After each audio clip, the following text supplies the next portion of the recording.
मेरा जन्म लेने का वास्तविक उद्देश्य क्या है? What is the real purpose? भटक नहीं जाना छोटी मोटी बातों में, छोटी मोटी मुसीबतों में, छोटे मोटे झगड़ों में,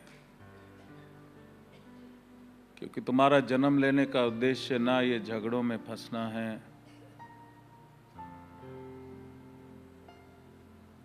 मैं फिर कहता हूं कि तुम्हें चुनने का अधिकार है।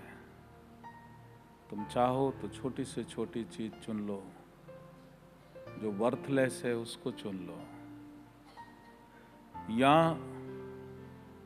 बड़ी से बड़ा उद्देश्य जो है उसको चुन लो,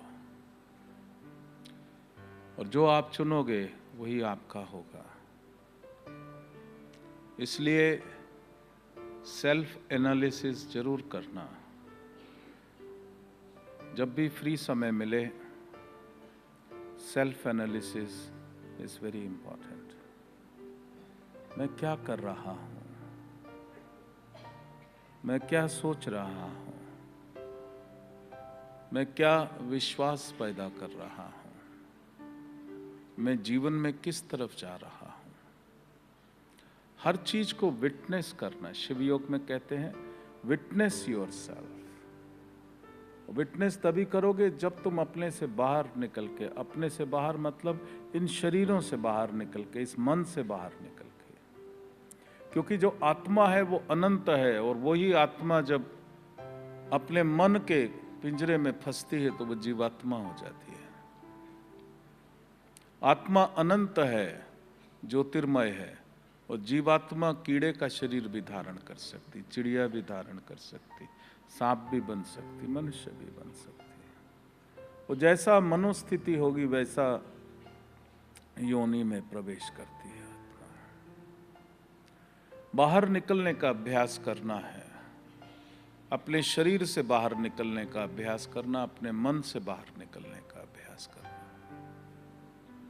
बाहर निकल के खड़े हो जाना और अपने आप को देखना। और जो विजन है वो होलिस्टिक होना चाहिए, अपने आप को हर तरफ से देखना। ये शरीर मेरा क्या कर रहा है, ये मन मेरा क्या सोच रहा है, ये इमोशंस क्या है, वो बिलीफ और फेथ मैंने क्या पैदा कर रखा है।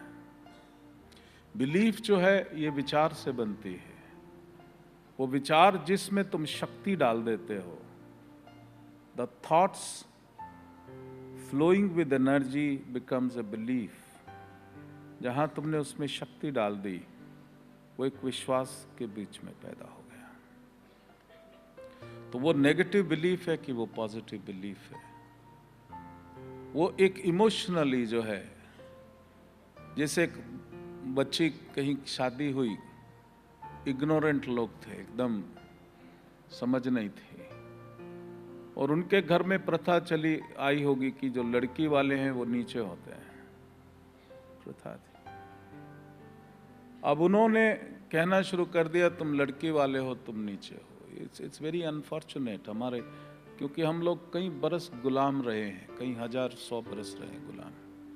तो वो गुलामी की मानसिकता जो है वो एक, तो तुम इंफीरियर हो। अब वो बच्चा मेरे पास रोता हुआ आया और बोला बाबा जी मैं इंफीरियर हूं। मैंने बोला किसने कहा? बोला क्योंकि हम लड़की वाले हैं।